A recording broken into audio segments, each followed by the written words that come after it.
Welcome, everybody. Thank you for coming to week 4 of Metro DC DSA's Anti-Imperialist Summer School. To those who have been here for the previous 3 weeks, welcome back. And to those who are joining us for the first time today, whether in person or on Zoom, welcome. And especially for folks here in person, thank you for braving the heat to come out here today. Over the course of the last 3 weeks in this series, we've been looking at various aspects of the political economy of how empire works in the world today, everything from dollar imperialism to unequal trade relations, international finance, and so on. And as we've been talking about throughout the series, imperialism is a system of political economy and should be understood as such. But that doesn't mean that it's not influenced by other more amorphous factors as well. And in today's iteration of the series, we really want to dive into some of those factors, particularly the institutions that make up soft power and how soft power, particularly for the US as the most powerful country in the imperial world system, really reinforces all of the relations that we've been talking about over the course of the last few weeks. I want to begin by offering a definition of what we mean when we talk about soft power before I pass it off to my comrades S and Kea to talk about how particularly the NGO-Industrial Complex, the National Endowment for Democracy, and then I'll come in to talk about USAID, how all of these function to uphold American soft power within the context of the imperial world system. So soft power refers to efforts by a country, in this case the US, to increase its global influence through persuasion, diplomatic engagement, and attraction, sort of winning over hearts and minds, rather than purely coercive measures, whether those be military measures, sanctions, and so on. It's a sort of carrot and stick strategy where soft power makes up the carrot. And this term soft power was popularized by this man, political scientist Joseph Nye, who throughout his career cycled between the elite circles of the academy and the elite circles of the US imperial state. So he was a faculty member at the Harvard Kennedy School. He served as deputy undersecretary of state in the 1970s, and then in the Clinton administration was chair of the National Intelligence Council and assistant secretary of defense. And he wrote a book called Soft Power, which was quoted here on the slide. He says, quote, "When our policies are seen as legitimate in the eyes of others, our soft power is enhanced. America has long had a great deal of soft power." He lists several examples of people around the world engaging with American cultural products, imbibing so-called American values and ideals. And he says these are all examples of America's soft power. So this can take many forms. Think about people handing Coca-Cola over the ruins of the Berlin Wall after it came down. You think of all of those, but also a big vector of soft power for the US is humanitarian assistance through official US foreign aid and also through outside of the government through NGOs. So to begin today by talking about NGOs and their role in the imperial world system, I'm going to pass it off to Comrade S to kick us off here. Thank you. I'm here to talk to you guys about the NGO-Industrial Complex. First and foremost, when we say NGO, what we're talking about are non-governmental organizations. So that's things that range from domestic, like Planned Parenthood, well-known international organizations like Doctors Without Borders, and then also smaller local organizations like Capital Area Food Bank. What we're talking about today are going to be the ones that work internationally. So when we're talking about international NGOs, ECOSOC is the Economic and Social UN body. They have a certain number that are registered with them that have power to speak and represent NGOs at the UN. Globally, we're talking about tens of thousands. Even in South Sudan alone, there's over 2,200. And that is only one context. There are over 100 contexts in the US right now that have humanitarian and or development NGOs operating. Many of those are funded by the US government. And then also there's a bit of a difference in the size, scale, and scope between national and local NGOs and international NGOs. So we're going to dig a bit more into the international bodies, which tend to be based in the West. Again, it is really hard to estimate how many there are because there are so many different registration bodies. Every country has their own system for registration, and that is not necessarily the same as the UN's system of registration for NGOs. It's tough to specifically state how many we're talking about, but it is a huge number, all of whom are operating under both the local laws as well as the donors that are funding their projects. So what we're talking about here, when it comes to NGOs, the point of them is to meet specific needs. So like when we're talking about Habitat for Humanity, building shelters after a disaster, Planned Parenthood, handing out condoms, Plan B, like we are. And for the major issues with this are Accountability. When it comes to getting funding, you end up being accountable to the donor rather than the people who actually have the needs. You end up distributing things that may or may not actually be the issues that are needed to be addressed by the local community. Donors can pick and choose what they're willing to fund and what they're willing to support. So let's say that a community actually needs water, but donors want to be distributing shelter because you can get wood from a donor country that can be shipped in, and you can't necessarily get concrete from a donor country to get shipped in. So it ends up being projects are delivered and are not necessarily meeting the actual needs. The other piece that is a huge problem is that the US government tends to feel that this takes the place of the responsibility of the state to meet the needs of the local communities. And that's both within the US, so like Planned Parenthood being a huge part of reproductive and sexual health, but it's also globally. So that takes away some of the onus both of a country like South Sudan's government, for example, as well as the US government. We then, if we're getting funded from the US government, then they get to choose what the priorities are going to be and what kinds of activities are going to be supported. I'm going to give you guys a specific example because this is something that I do. US government hates distributing cash, absolutely hates it. They are afraid that we're just going to hand a bunch of cash to the Taliban and like skip away into the forest. That's not what actually happens. There's a lot of processes involved to prevent those kinds of things from happening.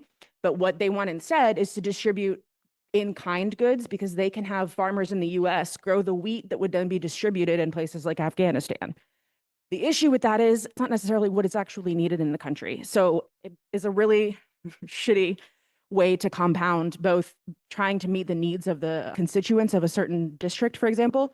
Also, we might be affecting the local economy if we show up with a bunch of bags of wheat and they're actually perfectly fine with wheat and we're giving it away for free. The people that were selling it in the stores no longer are able to make any money because we can give it to them for free.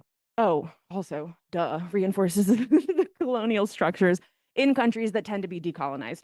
This is especially visible in Africa, especially West Africa. I know you guys have all seen recently with like Niger kicking out both France, the country, as well as certain NGOs, because it tends to reinforce the same system that the US government has established here, which is we expect NGOs to be meeting the basic needs of the people, and the government no longer has to be responsible for those things. And that within a decolonized country, it continues that base level of colonization practice, basically. It doesn't enable us to move past that. Digging in a little bit more into the idea that we should be relying on NGOs rather than the state to provide services and to promote development, that is called the New Policy Agenda in Foreign Aid. It's basically the NGOization of providing services to meet basic needs, all of which sucks. And it results in increased bureaucratization of the NGOs, which makes it harder for NGOs to operate. It makes it harder to access things that supply basic needs that can support local communities and meet the needs of anybody within a country. One of the things that we wanted to point out to you guys was the NGOs that have been registered since 1945 when the UN started, all the way up to now. As of the 80s was when it's really started taking off. But by 95, the number of NGOs that were registered and also had permission to speak at the UN skyrocketed, which in theory sounds like it would be really helpful because the NGOs are on the ground and they do actually know what the needs are. In practice, they are still swayed by the whims of the governments that fund them. So you can't be as candid if you're beholden to somebody in particular. For example, at the UN, an NGO in the US that is paid for mostly by the US is not going to talk shit about the US's perspective on Gaza, for example. So that's not super great. It's not neutrality, which is what NGOs are supposed to be operating for. The last piece is really just we wanted to dig into this Arundhati Roy quote. The capital available to NGOs depoliticizes resistance. It interferes with local people's movements that have traditionally been self-reliant. NGOs have funds that can employ local people who might otherwise be activists in resistance movements, but now can feel that they are doing some immediate creative good and earning a living while they're at it. Real political resistance offers no such shortcuts. The NGOization of politics threatens to turn resistance into a well-mannered, reasonable, salaried 9-to-5 job with a few perks thrown in. Real resistance has real consequences and no salary. One of the last things that I wanted to flag for you guys really is the role of NGOs as soft power. As I mentioned, NGOs are beholden to the donors that are funding them. They are required to fund not only specific projects that meet the needs of the donor. So if the donor says, we have a shit ton of wheat, we want you guys to find a way to use this wheat in a project in Nigeria, khalas, like then NGOs are stuck doing that, and that is a major vehicle for US soft power.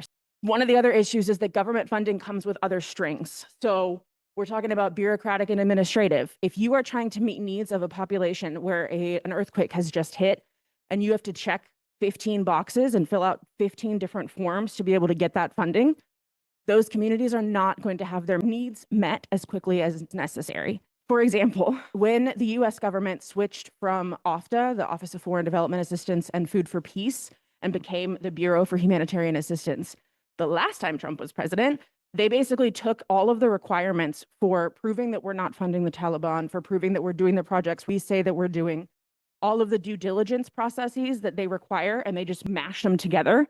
So now NGOs went from having to comply with one set of rules depending on where the funding was coming from to having to comply with twice as many. It went from NGOs being able to respond within days to a 3-week delay.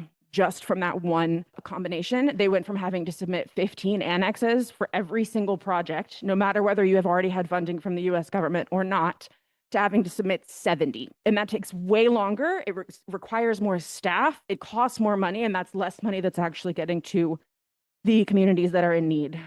And so, as I've mentioned several times, that means that NGOs are having to prioritize the requirements of the government over actually meeting the needs as quickly as possible. So the other thing I want to say is, like, NGOs are not all terrible. I know I just spent 10 minutes telling you guys NGOs are the worst. They're not. I promise. The intention really is to alleviate needs, to make sure that everybody has a good quality of life, and to save lives. Like, those are noble intentions. There are principles that especially the humanitarian NGOs have to comply with. Do no harm is one of them. And that sometimes butts heads with the goals and the requirements of donor NGOs, for example. NGOs are doing the best that they can within the system that exists. The system isn't great. I feel like that's the message of this entire series, but it is a vicious cycle. NGOs that are bigger and international are better able to comply with donor requirements. So let's say that there is a small NGO in South Sudan that wants to get USG funding.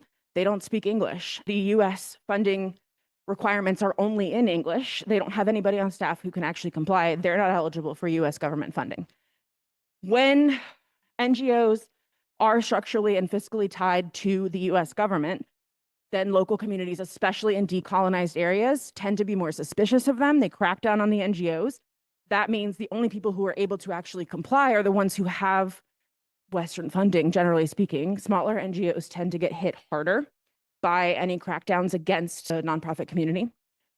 And that means that local communities that are employed by these NGOs are ending up losing employment. They are shutting their doors. And that just perpetuates the cycle, because the only NGOs that can continue funding are the ones that are extremely beholden to Western governments. So it's not great. They are doing the best that they can, but there are huge issues with the way that NGOs are operating, both in this sphere, but also in terms of localization. And this is like a big buzzword in the humanitarian sector that we all understand. Like, decolonization is the goal, and we want to be moving things towards more local organizations. Local organizations can't meet the due diligence requirements that governments are requiring to be able to give money. It's just a self-perpetuating cycle. And then it ends up with local NGOs that can meet those needs, then become more suspect by the governments with the countries where they're operating. In general, it is reinforcing the status quo. We're talking paternalism, white saviorism especially. I'm happy to talk about that one with you guys. And then just the charity model in general. It's not solidarity. It's moving to a, we know what's best for you. We are going to give you what we think you need. And I will hand over. Thank you to Comrade S for that. And one thing we can also add to the end there is that there's really an acceleration of the amount of NGOs that are getting propped up around the same time as structural adjustment programs are seeing their height. So that's something that we should tie into in terms of what neoliberal standards are being imposed there. One way that the US empire also kind of extends its reach through the use of NGOs and other mechanisms is through the National Endowment for Democracy. From the National Endowment for Democracy's website, their stated mission is, we are an independent, nonprofit foundation dedicated to the growth and strengthening of democratic institutions around the world. Each year, NED makes more than 2,000 grants to support the projects of non-governmental groups abroad who are working for democratic goals in more than 100 countries. So right off the bat, I'd flag a few words from just that definition, namely independent, nonprofit, and supporting democratic goals. Throughout this next little portion, we're just kind of interrogate, what do those words really mean in this context, especially? The NED is created under the Reagan administration in 1983. And again, their goal is to strengthen these democratic electoral processes. And notably, they are also founded under the initiative of then CIA Director William Casey, who wrote a letter to the Attorney General Ed Meese at the time to basically recommend that they make a small working group that makes recommendations to the president on how to prop up a national endowment that would somehow support democracy. While the NED kind of postures as this very nonpartisan organization, it's very much squarely in line with the Cold War push for anti-communist operations. So when Reagan makes his Westminster address before the British Parliament, he says that the NED or his democracy promoting programs would be to foster the infrastructure of democracy and allow people to choose their own way, develop their own culture, and reconcile their own differences through peaceful means. And as we'll kind of chart through this section, a lot of that is not what the NED does. And in fact, it kind of does the opposite. After the CIA involvement in opposition activities in socialist countries in Eastern Europe are made more visible in the 70s, and this is again kind of happening at the same time that, negative revelations about the lack of transparency in the CIA and also spurred by Watergate and stuff like that, people are beginning to question, what is the CIA doing, really? And then we get people pushing for, specifically people in Washington pushing for, how can we make it so that these covert CIA actions are carried out in a way that is conducive to placating the American psyche in a way? Like, how can we get civil society organizations and NGOs involved in promoting democratic development, and in this way use that as a guise for whatever covert CIA operations they might be going through? Carl Gershman, who's actually founding president of the NED, said in 1984, "It would be terrible for democratic groups around the world to be seen as subsidized by the CIA. We saw that in the 60s, and that's why it's been discontinued. We have not had the capability of doing this, and that's why the endowment was created." So pretty straight up, the CIA connection is pretty apparent. And similarly, another co-founder, Alan Weinstein, famously said in 84, "A lot of what we do today with respect to the NED was done covertly by the CIA 25 years ago." A lot of other critics have talked about how the NED is kind of a way for the CIA to engage in some type of almost like a money laundering through the NED to fund their operations. And really what it comes down to when they talk about democracy is that democracy means free markets, it means foreign investment, it means non-governmental intervention, and it definitely doesn't mean anything to do with socialism. The NED Act comes about and is basically what gets the funding for the National Endowment for Democracy going. And they call themselves as an organization that has a unique framework because they're an NGO, but it also gets congressionally appropriated funds, which is government and NGO is non-government. So in the NED Act, they talk about a whole bunch of different things, but a few points that I thought were worthy of flagging in the text of the NED Act. One of their stated goals is to support the participation of the two major American political parties, labor, business, and other U.S. private sector groups in fostering cooperation with those abroad dedicated to the cultural values, institutions, and organizations of democratic pluralism. And then another point, they said that their job is also to encourage the establishment and growth of democratic development in a manner consistent both with the broad concerns of U.S. national interests and with specific requirements of the democratic groups in other countries which are aided by programs funded by the endowment. So really just like very flippantly and kind of out there in the open, stating that the US interests are really being pushed in a lot of these NED programs and funding that will come to be. Briefly, I'm just going to go over what NED funding actually looked like. And it begins as this quasi-private, congressionally funded institution. And it would come to refer to itself as an NGO, despite the fact that a significant amount of its funding is really coming directly from the US government. So for example, in 2023, we had $315 million, which was all given to the NED. And this is in comparison to about $100K in other grants, so privately held grants. So obviously there's a huge disparity in where that money is coming from. William Blum, who's a prominent American foreign policy critic and scholar, said famously that the NED receives virtually all its financing from the US government, but it still likes to refer to itself as an NGO because this helps to maintain credibility abroad that an official US government agency might not have. But an NGO is the wrong category, NED is a GO. Per the NED's own financial report, it also talks about how certain government grants are also restricted to the use of funds for programs in specific countries and regions. So pretty apparently, it's very clear that Congress, or at least the government through the State Department, really has a large say in what goes on and the amount of money that the NED will land up having. So for this fiscal year, the agency was granted $315 million out of this federal account. And in 2017, the NED's appropriation was $170 million. And there's been really steady increases every year since the Cold War. And around the Cold War time, the appropriations were around 15 million. And then this steep increase, it gets to receiving over, I think it's $1 billion in federal grants over the last 4 years. So really a very large proportion, close to 90%, is coming from the federal government rather than anything outside of that. So again, we should really kind of take issue with the fact that it's calling itself an NGO in the first place. And then very quickly, I'll just go over the NED's board and staff is also very heavily connected to US empire and imperialism.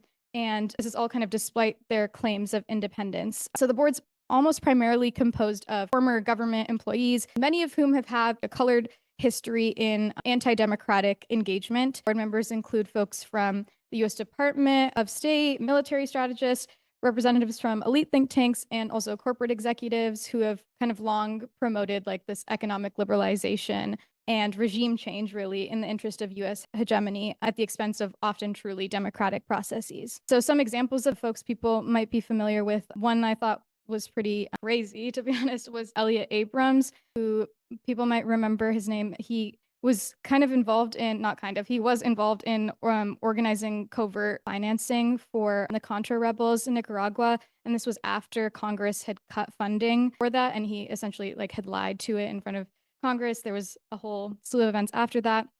He's one example. Their current CEO, Damon Wilson, wrote in an Atlantic Council think piece that the US economy and military are no longer globally dominant and suggests that developing nations have become more capable and confident in pursuing their own interests, and that this may be in part to blame. So again, very, very obvious where he stands on having any type of agency as a state in the global South.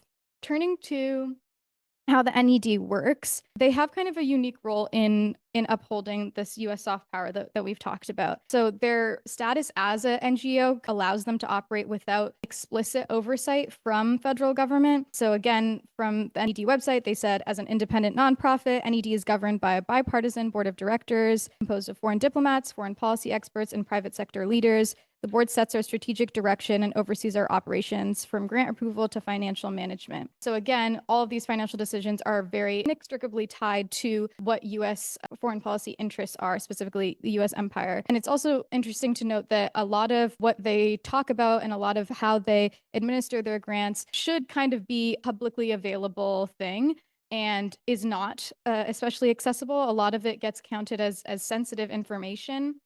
And because of that, the ability to look through where those grants are going is extremely, extremely difficult. So despite, again, its independent claim, it's largely governed by these federal officials, and the shield of operating as this private entity kind of shields any need for public disclosure requirements that are often affiliated with any type of taxpayer-funded agencies. So I just wrote also that the NED's independent status allows the government to invoke plausible deniability, despite its role as a kind of a puppet of the US empire, and it functions both to provide support to foreign groups that align with US imperialism without the direct attribution to the US. So again, it's creating this appearance of an NGO partner, of an apolitical NGO partner when working with foreign institutions rather than a US government itself, which obviously has specific implications in terms of how those foreign governments understand the help that they're getting. The NED at its inception, as I mentioned previously, was really kind of focused on this Cold War anti-Soviet push. So in the 80s, the NED engaged a lot of dissident groups in the Soviet bloc and funded a bunch of anti-communist organizations throughout the global South. So for example, the Solidarity Movement in Poland received a really large grant from the NED to transition towards a free market economy. And then some of you might be familiar with places like the American Center for International Labor Solidarity, Center for International Private Enterprise, the International Republic Institute.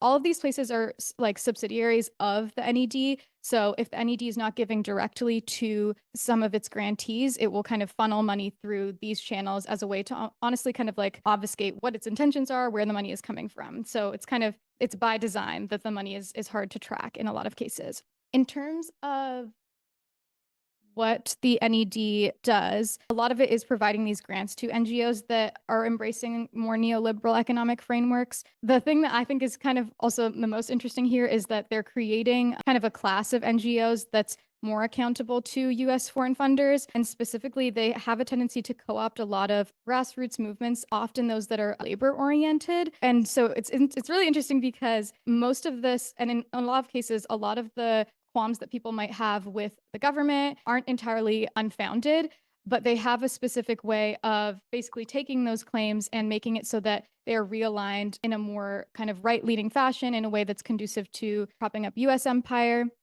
So just as an example, from 94 to 96, the NED gave around $2 million to the American Institute for Free Labor Development. And this is an organization that was used by the CIA for decades to subvert any type of progressive labor union formation. So they saw stuff like this happen in France. In 84, there was one labor union of professors and students that had left-leaning politics, and they were essentially countered by NED-funded labor unions that really just were more focused on an apolitical labor union. So again, it's very much a co-option of NGOs, of labor rights, and everything in that vein. Another key thing that the NED does is training and supporting journalists and politicians who adopt ideologies around the US empire. They often create opposition figures who are more palatable to US interests and use that as a way of kind of quelling any type of radical alternatives in journalism, in the public sphere, anything like that. And there's like a very long history of funding for journalists and media outlets in Latin America, especially.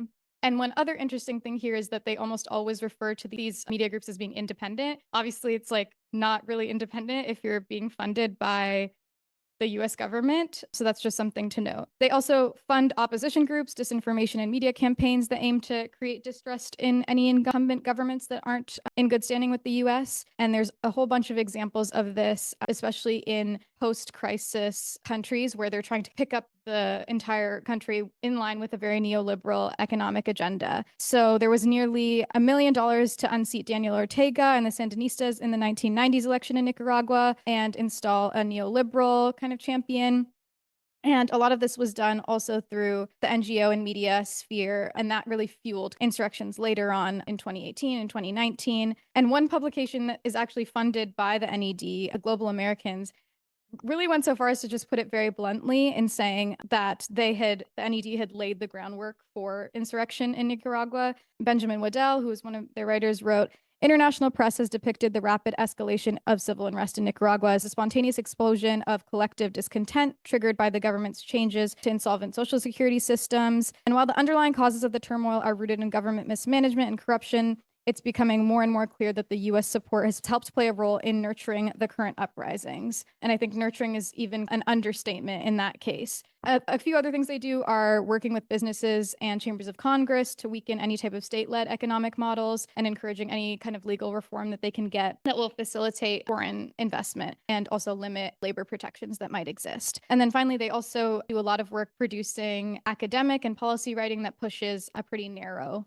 view of what democratic models look like. And then in terms of where the NED is today, they have in the past few years been heavily involved in Ukraine, in Latin America, and a lot of this is propagating ideologies very in line with the State Department and the CIA that again kind of reinforces very neoliberal standards. And then notably in 2022, the NED actually took down many of its searchable grants and the searchable grant feature and marked these as sensitive.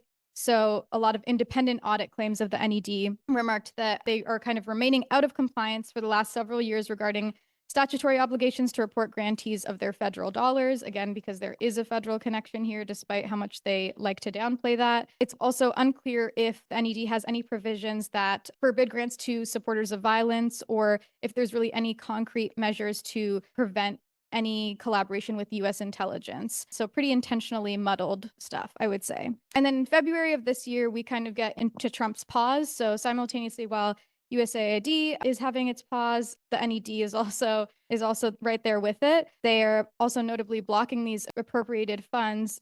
And that kind of has the implication that despite saying that they're NGO, they are indeed government affiliated. And I know I keep saying that, but I really think it's so important to say.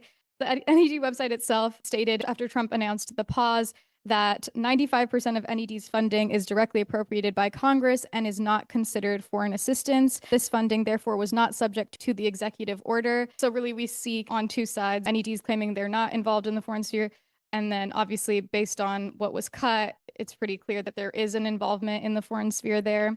And then we get the ruling class and like liberal response to these cuts is that this is like the most terrible thing ever because without the US, there is an end to democracy promotion of any kind, which you can do with that what you will. And then in March, the NED launches a lawsuit in response, basically saying that this was unlawful. Congress already appropriated the funds and they're asking for them back. And then on March 10th, the NED gets their funding back. Their statement is, we commend the State Department for this move under Secretary Rubio's leadership. And then notably, they said, these are important steps towards fully restoring our ability to support frontline defenders of democracy in repressive regimes, including Cuba, Venezuela, Iran, China, Russia, and elsewhere. So just like, nobody asked them, but like they had to name drop, obviously. And then in May, Washington basically not only restores this funding, but takes more full-on attacks and adds Cuba to the list of countries that it says do not fully cooperate with its anti-terrorist efforts. So it's taking an even more full-fledged approach. So now we're going to go pretty briefly through just NED's involvement in some countries. And again, there's been a whole lot, but I think Cuba is a great example. The Cuban media found that over the past 20 years, the NED and USAID allocated over $250 million in programs that are specifically targeting Cuba. So these programs aim to mutate real economic dissatisfaction in Cuba into very violent anti-government protests. And in this past fiscal year, the NED approved 46 projects in Cuba, which is around $6.6 million. Notably, that is the highest of any Latin American country that the NED is granting money to. And their projects on their website claim to be supporting human rights defenders facing repression, promoting social cohesion, strengthening independent entrepreneurship, promoting freedom of expression. So all of these things, when you go onto the NED website, are said in very kind of like vague project descriptions. And again, are also coupled with the NED's policy against public disclosure of organizations and outlets and stuff that it's using. So really, a lot of these terms and definitions and explanations can be interpreted in so many different ways. To provide a brief contextual background, in the 80s and 90s, NED begins funding Cuban exile groups, many that are in Florida, to build external pressure against the Cuban government. So prime examples are just using civil society groups as proxy to really maintain that Cold War pressure post the Soviet collapse. And this includes NED-funded workshops, publications, conferences, all for any type of anti-Castro exile group. Some folks might be familiar with the Cuban American National Foundation. That was partially funded by the NED, and a lot of that is now tied to the embargo lobby today.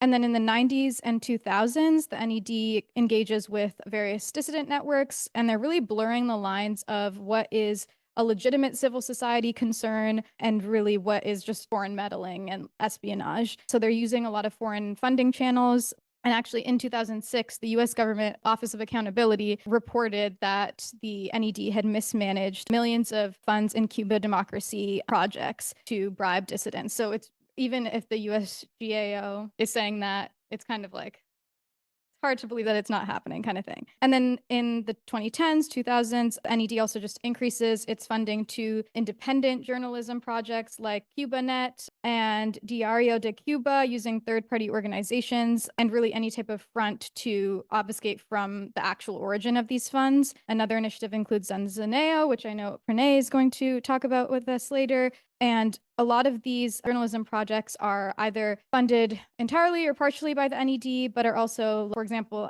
Diario de Cuba is Spain-based and is very anti-Castro, and it receives its funding through intermediaries. So they're really not in the mood to have you track down where it's coming from.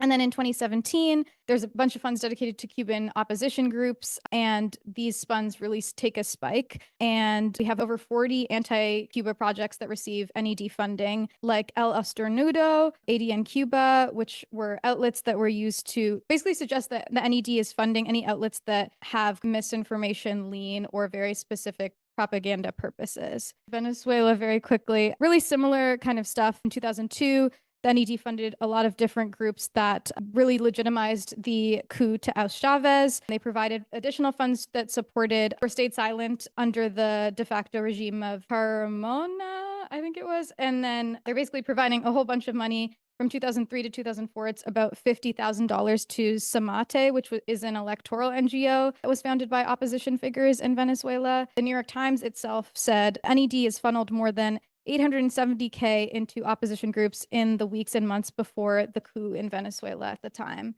And then in 2003 through 2006, the NED increases funding for any type of electoral observer, an anti-Chavista NGO, and they also partially back a election referendum in 2004, but it notably avoids any type of direct party funding by channeling money through these civil society groups. And then 2006, 2007, we get NED continuing to fund those subsidiaries that I mentioned earlier. So CPE, which was a private business training program, is funded, and they're really just like training people to be like, the free market is awesome. And then the IRI, which is called democracy training. Again, that pretty narrow view of what democracy training looks like.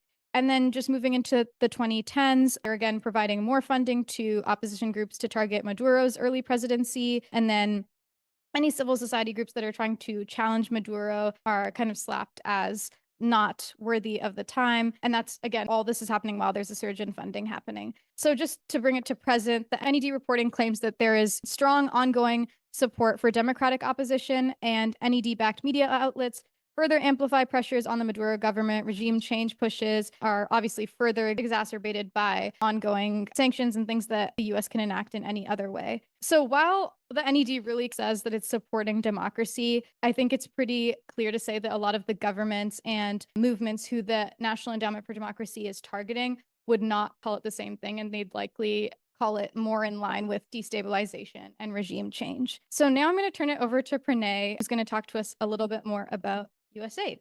Thank you so much for that overview about the National Endowment for Democracy. And so for the rest of this session, I'm going to focus on USAID, which of course has been in the news a lot since Trump took office in January. And I think just sort of contextualize the different roles that USAID versus the National Endowment for Democracy play in promoting US soft power. I think it's worth noting that, as Camp pointed out, on paper, NED is an independent entity, even though it's funded by the US government. And then oftentimes their grants are channeled through other foundations to really obfuscate the money trail so that it doesn't look like the civil society projects that they're funding are getting money from the US, which, if you think about it, makes sense. The US wants to project the image that in these supposedly repressive, authoritarian, socialist countries, that there is genuine grassroots opposition and dissent. And so if that looks like there's money coming directly from the US, that delegitimizes those projects.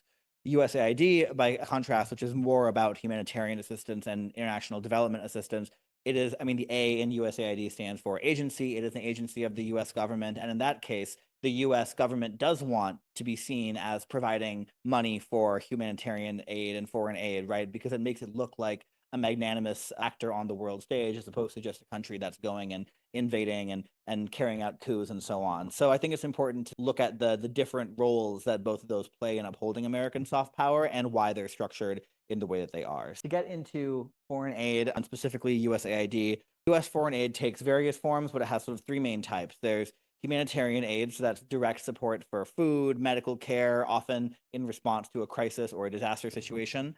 There's development aid, that's longer term investments in infrastructure, economic development, poverty alleviation, and so on. And there's also military and security aid, which is boots on the ground, training foreign forces, providing equipment, arms, those sorts of things. Prior to Trump's cuts, which I'll talk about shortly, the US spent more on foreign aid in absolute terms than any other country, which in 2023, that was about $72 billion in non-military foreign aid. But among developed countries, in terms of like what percent of US GDP we spend on aid, it ranks near the bottom. The average among developed countries is about 0.4% of GDP.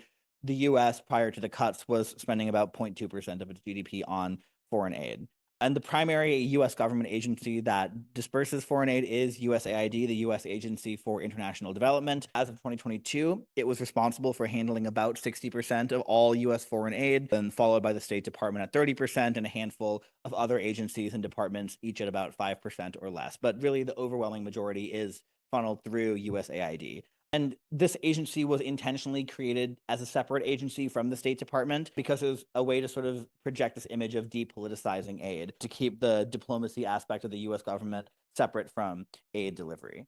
To get into sort of the history of US foreign aid and how we got to where we are today. Foreign aid wasn't really a big part of American foreign policy until the aftermath of World War II, when you had the Marshall Plan, where the US gave $13.3 billion, which is more than $130 billion in current money, to rebuild Europe after World War II. And the Marshall Plan wasn't just about US generosity, it was explicitly intended as an anti-communist Cold War project to counter Soviet influence in Europe after World War II. The Marshall Plan was, of course, tied to the Truman Doctrine, which was the US government's policy of pledging military and diplomatic and economic support to any European countries who were supposedly resisting the communist threat. And so this, foreign aid as a tool of US foreign policy becomes formalized in the 60s. In September 1961, Congress passes the Foreign Assistance Act, which sort of synthesized all of the various US aid programs that were scattered across the federal government under different departments, kind of consolidates them into one act governing all of them, and it creates a legal distinction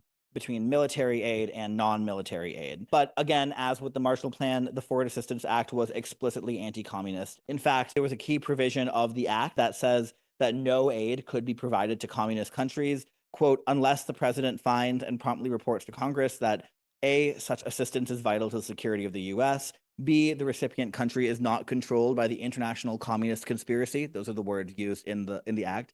And C, such assistance will further promote the independence of the recipient country from international communism, end quote. So again, this is explicitly a Cold War anti-communist act, and it's signed in November 1961 by JFK. And alongside the act, JFK also signed an executive order, which formally establishes USAID as the agency to coordinate American aid under this new act. So USAID does predate the National Endowment for Democracy. It's been around since the 60s, and it functions in various ways to uphold American empire through soft power. So during the Cold War, as I highlighted already, it was founded as an anti-communist organization, and its aid programs were really a crucial tool for promoting US soft power and to sort of soften America's image in the global South, where for most people in the global South, the US was being associated with the Vietnam War, with the Korean War, all these really horrific and brutal military interventions. But in addition to this humanitarian work, USAID was also directly involved in more unsavory imperialist operations as well. So from 1962 to 1974, USAID housed what was called OPS, the Office of Public Safety,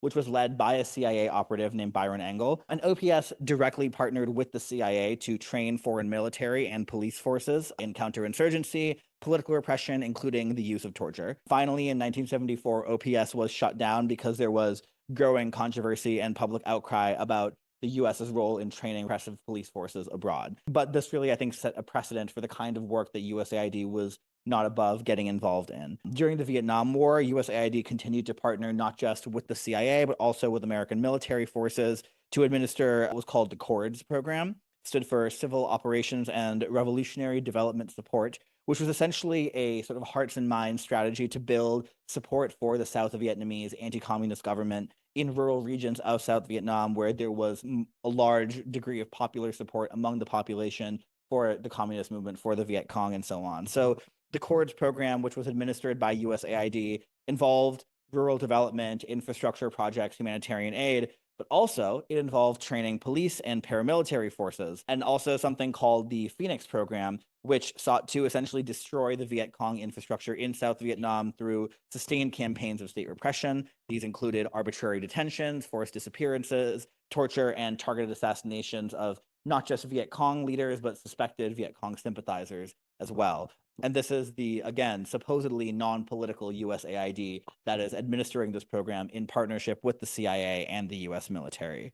And so these are just a few examples of the kind of work that USAID was engaged with during the Cold War, but its work to uphold American empire has continued even after the fall of the Soviet Union. Before we get into that, just to speak to sort of the politicization of USAID and how false it is of a notion that it's an apolitical organization, this is interesting. This is a quote from the Carnegie Endowment for International Peace in an article that they wrote defending USAID against Trump cuts, saying why this is a worthwhile agency to defend. And they say, quote, "The idea that US foreign aid has been some sort of festival of generous charity disconnected from US interests is laughable. Just look at the largest recipients of US aid. It's no coincidence that they are almost all security partners or countries of security concern." And so, yeah, you look at the list here, the top countries receiving US foreign aid are Ukraine, Israel, although Israel is primarily military aid, but Ukraine, Ethiopia, Jordan, Egypt, Afghanistan, Somalia, Nigeria, Congo, and Syria, all countries that have been sort of at the top of the list in terms of US security priorities over the last few presidential administrations.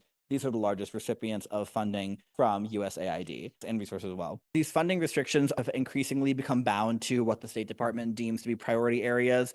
These might not necessarily align with the actual needs of these communities, like S was saying, and talking about NGOs more broadly, but really are aligning with the geographic and political priorities of the US government. And there have been studies in particular that have found that the amount of funding that a country receives from USAID actually increases dramatically when that country rotates onto a seat on the UN Security Council. And 2006 Harvard study found, quote, on average, the typical developing country serving on the council can anticipate an additional $16 million from the US. During important years, these numbers rise to $45 million from the US. And the study notes that this is a statistical pattern that is very consistent with vote buying. Essentially, the idea being that when a country is on the Security Council, the US will increase its funding to that country through USAID. It's supposedly apolitical funding as a way to then have more leverage over that country to vote with the US on Security Council resolutions. So to get into some examples of what this has looked like in recent decades since the end of the Cold War, immediately after the fall of the Soviet Union in the 1990s, USAID played a key role in America's efforts to promote so-called democratization, but also economic reforms, neoliberal reforms in Russia. It funneled hundreds of millions of dollars to a think tank called the Harvard Institute for International Development, which worked with the Boris Yeltsin government, a government that had been installed after the US interfered in Russia's first post-Soviet election, to bring all of these economic advisors, primarily from Harvard University, to Russia to implement a shock therapy regime of privatization, neoliberal reforms, and this oversaw massive social harms to the Russian population, including the largest peacetime drop in life expectancy for a developed nation in recorded history. At the time, a man named Richard Morningstar, who was USAID's Soviet Union aid coordinator, told the nation, quote, if we hadn't been there to provide funding to Chubais, who was Yeltsin's cabinet minister overseeing shock therapy, could we have won the battle to carry out privatization? Probably not. So USAID played a really key role in creating the sort of intellectual and policymaking groundwork for turning Russia into a country that, as we now know today, has this massive number of oligarchs who control vast sectors of the Russian economy and exert very corrupt political power at the expense, of course, of the Russian people. That's directly tied to USAID's intervention in Russia in the 1990s. More recently, as Kea alluded to, in 2010, USAID secretly ran a program to create a Cuban social media network, essentially a Cuban version of Twitter called Zunzuneo, the hopes of which was to organize, quote, smart mobs who could start talking about anti-government sentiments and eventually rise up against the government. Shockingly, that didn't work. And then it was quite embarrassing for the agency when that was revealed. But that's just one example of the kind of project that USAID was involved with in Cuba. And in 2013, folks might remember the WikiLeaks leaks of State Department cables, which really showed across the world, not just in Latin America, efforts by the US State Department to intervene in the affairs of sovereign countries. And it found examples of USAID and being involved in America's efforts to destabilize left-wing and progressive governments across Latin America. So there was one cable which outlined 5 pillars of the US Embassy in Venezuela and their strategy to destabilize the Bolivarian Revolution.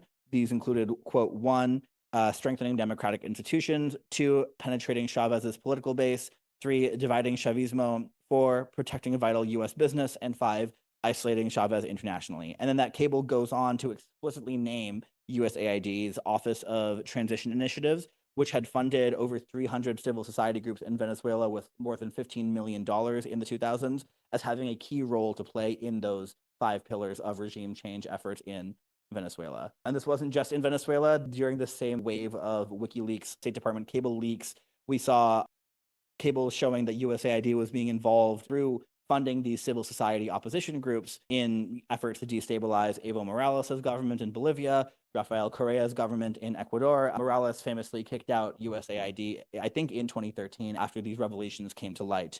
And as is the case with the National Endowment for Democracy, these regime change efforts are usually couched in very euphemistic language, talking about supporting civil society, quote unquote, pro-democracy organizations, but really it is a tool of promoting regime change interests in especially Latin America. Of course, USAID's official mandate is to promote economic development in the global south, but we should ask, how effective is it at even doing that, what it says it's meant to do on paper? And the answer is not very good.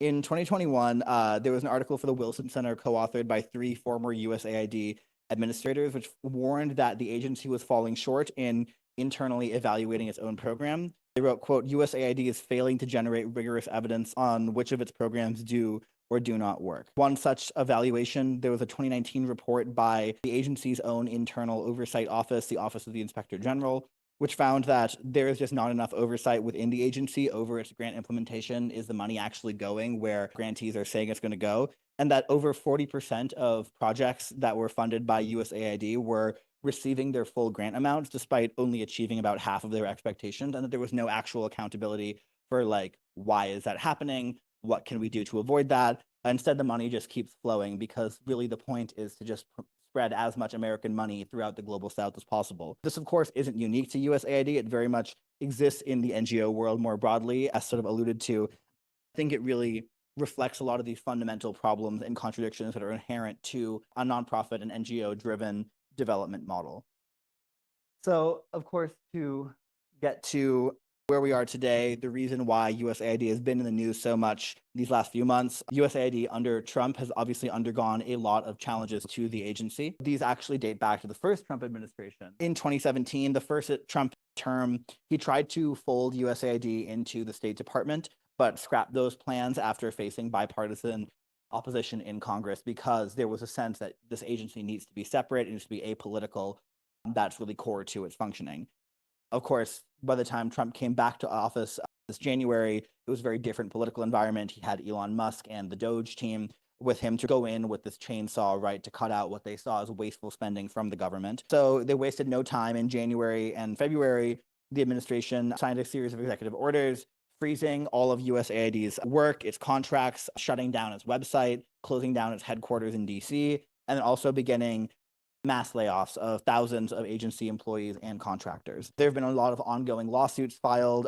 Judges have issued various court orders sort of temporarily preventing these cuts and these freezes, but ultimately the administration has continued to appeal and has been able to go ahead with these cuts. In March, those cuts were initially meant to be pending a 90-day review of USAID's projects, but on March 10th, Marco Rubio, Secretary of State, announced that they'd completed the review in just 6 weeks and that 83% of USAID's projects had been canceled. And then on March 28th, the State Department announced that as of July 1st of this year, the few remaining functions of the agency would be folded directly into the State Department. And this is significant because it really eliminates even the pretense of apolitical work, of separating politics from foreign aid, and really like solidifies what we all know, which is that the US uses foreign aid as a political weapon, because now it is being directly folded into the work of the State Department. On June 12th, the House passed a rescissions bill, which would make the Doge cuts, all the Doge cuts permanent, but the majority of that bill, which eliminated $9.4 billion in government spending, was about foreign aid. So that bill essentially clawed back more than $8 billion of government spending that had been earmarked for USAID. To sort of like take a step back and evaluate this agency in the context of Trump's cuts, I think it's really interesting to look at the way the liberal establishment has responded to the cuts against USAID, and which I think that those responses have really revealed a lot about how fundamentally imperial this agency is and why it exists. So Connecticut Senator Chris Murphy, a Democrat, said, quote, USAID fights terrorist groups all across this world, making sure that we address the underlying causes that lead to terrorism. USAID chases China all around the world, making sure China doesn't monopolize contracts for critical minerals and port infrastructure. It supports freedom fighters everywhere in this world, up until yesterday, delivering firewood, for instance, to the brave Ukrainian defenders on the Eastern Front, end quote. Similarly, Maryland Senator Chris Van Hollen, who serves on the Foreign Relations Committee alongside Chris Murphy, says, quote, make no mistake, this effort by Elon Musk and so-called Doge to shut down the Agency for International Development is an absolute gift to our adversaries, to Russia, to China, to Iran, and others, because USAID is an essential instrument of U.S. foreign policy and U.S. national security policy. So this has nothing to do with making the U.S. government more efficient, and everything to do with aiding and abetting our adversaries around the world. And it's interesting that they both mentioned China because, of course, as we've talked about in previous sessions, China is increasingly stepping up to provide development assistance to the global south, and countries in Africa in particular are very willing to accept that help from China because it comes with much fewer strings attached. It's a much better deal for them. So of course, the liberal imperialist establishment is going to be threatened by cutbacks to USAID because it allows that trend that's already started to continue even further. I think it's worth recognizing that, as talked about in the NGO section, not all the work USAID does is bad, because usually it's funding NGOs that often are very well intentioned and especially are locally rooted and trying to do very important work. So cutting USAID like entirely with the chainsaw, like the Trump administration has done, is going to have really devastating human impacts on a lot of very vulnerable populations. Oxfam America, for example, has estimated that as a result of these cuts, at least 23 million children around the world are going to lose access to education. As many as 95 million people could lose access to basic health care, which could lead to more than 3 million preventable deaths per year due to these cuts. So I think the takeaway from this, and really from I think this whole session, should be that foreign aid funding and humanitarian assistance aren't inherently bad. It's that these things are really important, actually, and that politicizing them, politicizing development by tying it to the foreign policy interests of the most powerful empire on earth, is really dangerous for a lot of reasons that we're really seeing play out today. And we should understand USAID and the problems with it as a symptom, not as the problem itself, because the real problem is the role of US hegemony in the imperial world system. So on that note, I want to sort of close us out by talking about what it would look like to sort of envision alternative models of international development, and then the discussion question will feature around that as well. As we sort of talked about in the session, the dominant paradigm of international development is very much a neoliberal one. It was shaped during the 1970s, 80s, 90s, during the heyday of structural adjustment programs, the rise of neoliberalism. It's driven by paternalistic ideas of charity and white saviorism. It also is, of course, driven by the imperialist foreign policy interests of the United States, both through using aid to project soft power and, of course, directly funding astroturfed civil society groups, or, as Kea talked about, latching onto authentic expressions of popular dissent, mass protest, and then essentially funneling in millions of American dollars. We saw this happen during the protests in Hong Kong, during the protests in Ukraine in 2014, Syria, and elsewhere during the so-called Arab Spring, where organic protest movements suddenly get co-opted by imperialist interests to the detriment of everybody involved. I think that this, really reinforces the dependency of the global South in a lot of ways. It reinforces the idea that the state in the global South should not be providing for its own citizens, that there should be a reliance on these unaccountable, privately funded NGOs or funded by the US government NGOs to provide healthcare, education, infrastructure, and so on. And that, of course, undermines the sovereignty of global South nations to chart their own development paths. And also, of course, the NGOization of social services is going to always be unable to address the structural problems. The fact that the entire global economy, for the reasons we've been talking about for the last 3 weeks, is based on unequal exchange between the global North and global South. And so I think we need to sort of reframe the way that we think about development by understanding that there's no way to have development without having sovereignty.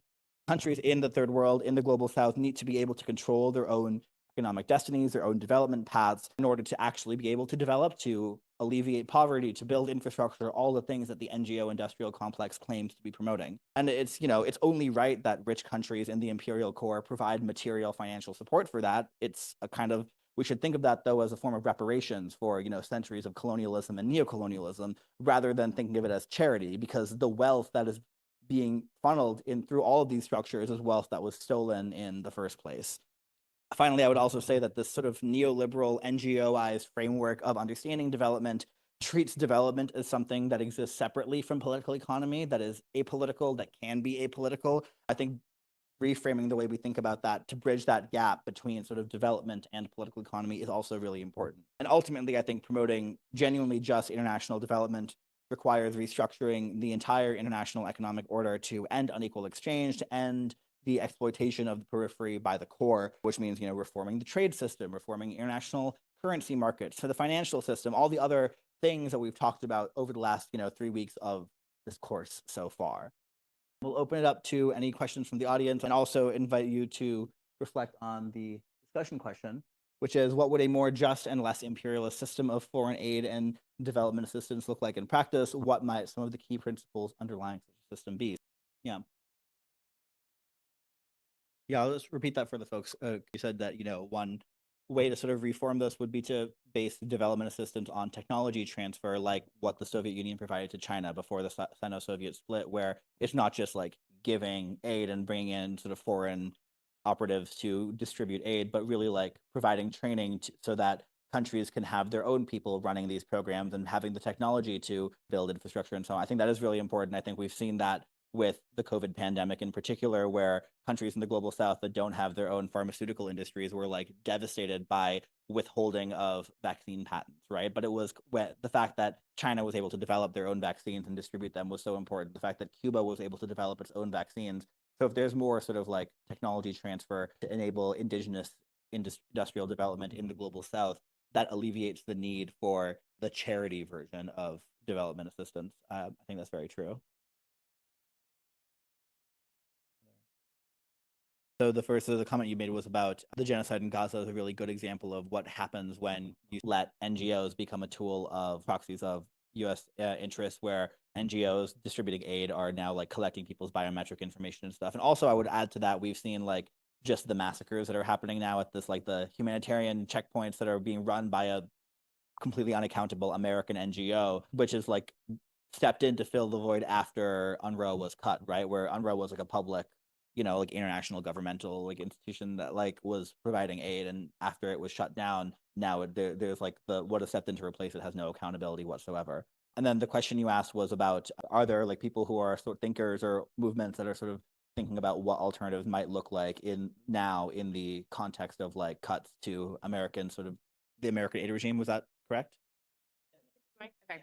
So with the Gaza example, this was pretty deliberate, honestly, having UNRWA end up being collapsed because the US only had so much power over it, and having this creation of the Gaza Humanitarian Fund take its place. Technically, in all conflict areas, aid organizations are supposed to have specific sites deconflicted. We literally have to talk to both warring parties and say, within 1,000 meters of this GPS point, nobody is going to bomb anything. Nothing is going to happen. That doesn't mean that the routes in and out are safe, but at least this specific site.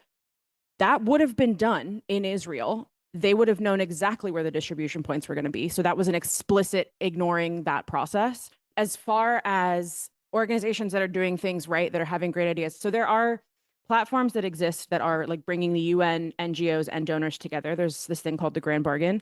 The problem is that everybody that's involved in those conversations is very much like in the imperial side. It's very tough for local organizations to be able to afford to fly to Geneva and participate in a 2-week training because they don't have as much flexible funding in their organizational budgets. So it ends up being like a network of local NGOs that come and participate and speak on behalf of local NGOs, but they're only able to talk for the NGOs that are members. And again, membership fees cost money. So again, like the system is built to push out organizations that are already working within very slim margins of funding. I will say a really good example that I know of on the ground is in Sudan. They have ERRs, emergency response rooms. It's basically mutual aid networks that are very locally organized. They're very decentralized. There isn't like a hub in Khartoum in the capital. It's each one functions as its own. The problem with that is that it costs a lot of money for each individual one. And for anybody that's giving that money distribution, they have to have program officers here to monitor the funding and where it's going. So the system is built top heavy, basically. Like for the US government to give funding to these ERRs, they have to have somebody who's able to follow where that money's going and ensure that it's not being spent on like weapons, because that's something that the US government refuses to fund. And NGOs also don't want to be part of buying weapons either. But it does mean that like USAID would need like one staff person specifically for these mutual aid projects in Sudan alone, probably multiple because there's so many ERRs. So they are actually like meeting the needs on the ground level. That's community people that are part of the process, just like mutual aid here in DC, those programs, but it isn't happening everywhere and it's not feasible everywhere, especially in contexts where culture or ethnicity is part of the conflict that's happening. So yeah, hopeful, but not so much. Sorry. Okay. Yeah.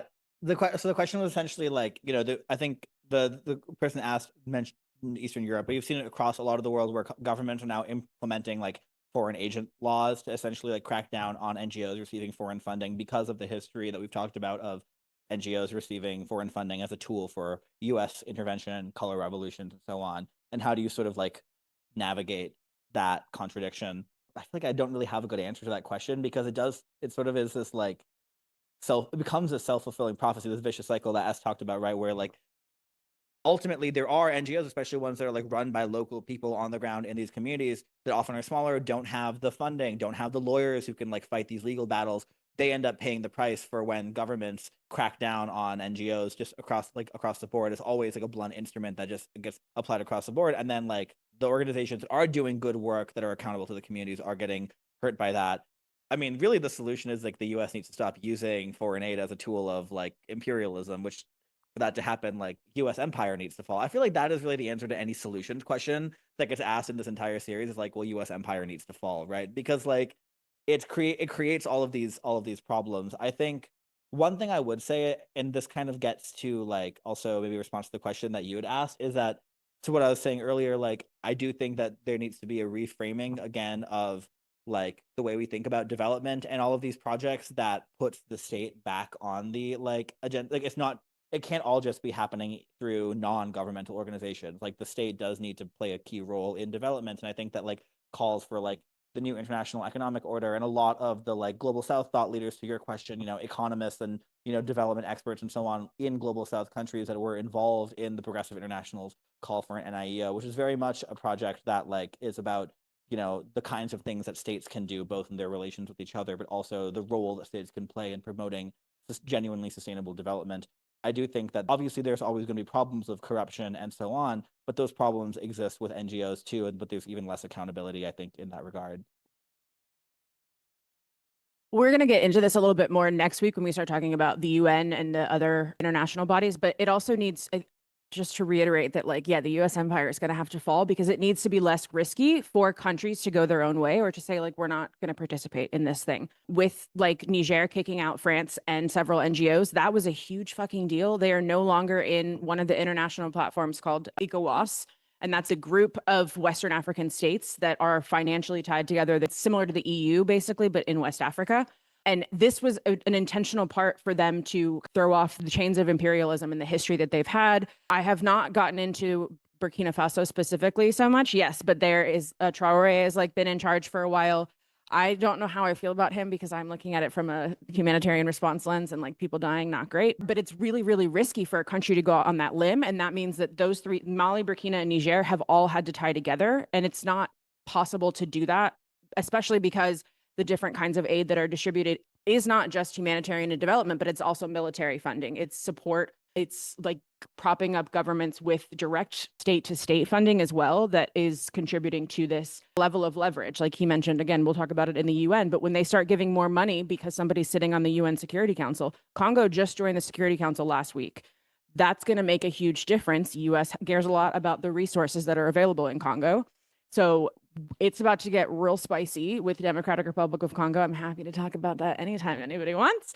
But yeah, it's those kinds of things that it's just risky for a state to go out on their own and to kind of buy out of the existing process.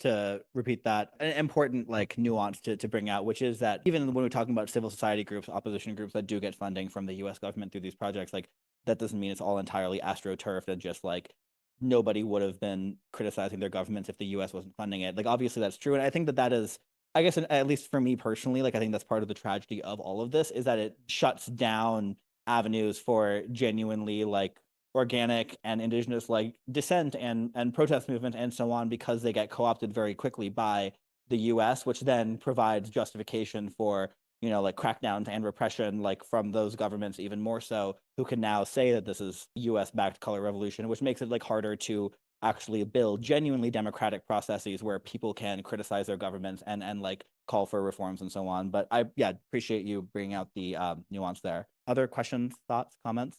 Oh yeah.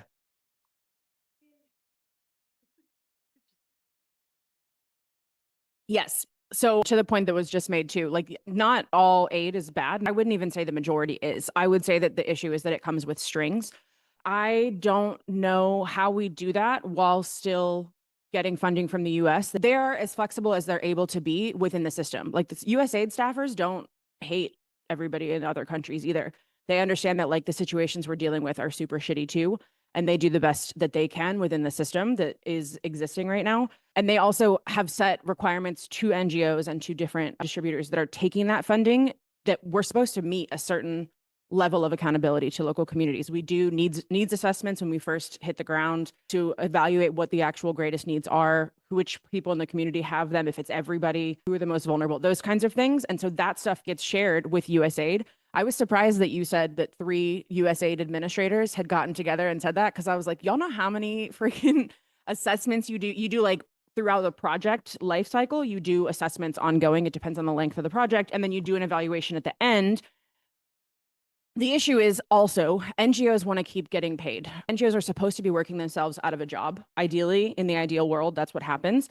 We end up working in a lot of protracted contexts. Like, I mean, Sudan and South Sudan has been in a crisis since it became a country in 2011. Like, there are accountability measures, but the priority is always going to be whether the donor is willing to actually fund projects in South Sudan. Because if we don't have money to respond in South Sudan or in this specific area of South Sudan, like, I know you guys have seen the people on the streets that have like clipboards that are asking for you to sign up for like $5 a month donation.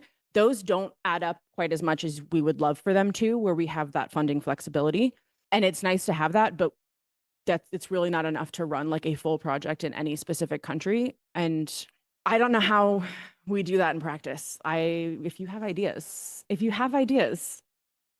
There was something else that was promising when USAID first kind of collapsed. There were several staffers that had been let go that had all the information of projects that had been drafted by NGOs and shared. For example, like 6 million people in Myanmar are going to die after this thing happens. Here's the project. So they had a list of all the projects that had been submitted, but had either been cut off or had not yet been funded by USAID. That was then turned into a website that's still open, and private organizations can go, like private foundations can go and say, like, we will take on this funding project for these 6 million people in this.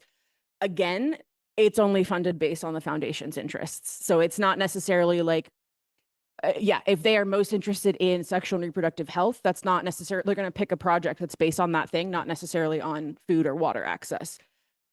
So they have more flexible accountability measures. They're more willing to listen to NGOs saying like, this is specifically what the needs actually are. And NGOs do try to create projects that are built to meet the needs of the communities, like sending concept notes to the government and being like, hey guys, we know that this is a need we have in this area. Can you please fund this? And those do get funded. Well, I'll just say something that comes to mind based on what you were saying, and then it like gets to what Jose was talking about too, is that I think part of the solution is also, I think, sort of like decentralizing like who is providing aid and not having a situation where all of this development aid, all this foreign assistance is coming not just from the US, but like from the global North imperial core, but more like South-South solidarity, which I think is why the increasing role of China in this work is a good thing, because China has a history from the Mao era through the present of like solidarity with African countries in the struggles for decolonization, and now is providing development assistance. Like there's that history that they can draw on to build that trust, right? Whereas with the US's history in African countries, it's just like coups, invasions, sanctions. And so like there's obviously going to be less trust there. And even, I think about like Cuba sending doctors all over the world, or I recently learned about this. Nick Estes, who wrote Our History is the Future about indigenous resistance in the US, is from the Standing Rock Reservation in the Dakotas, has talked about how like throughout the 2010s, the Maduro government in Venezuela every year would provide heating oil for the reservation, because like the reservation, which is like, quite literally a colony within the US, was not getting assistance from the federal government for like really brutal South Dakota winters, and their heating oil was coming from the socialist project in Venezuela. So I think more like global South countries providing this aid to each other, and we're seeing more trends toward that, is a good thing that also helps sort of like bridge some of the trust gaps that emerge and then lead to governments like cracking down on any sort of foreign funded NGOs as well. I think maybe we should close this out. Thank you all so much for joining us today. Thank you to everyone who joined online. We will be back here same time, same place next week for a session on international governance and empire. And then the week after that will be our last session in the series on the shifts that are underway in the global order. So hope to see you all for those next two. And yeah, thanks so much.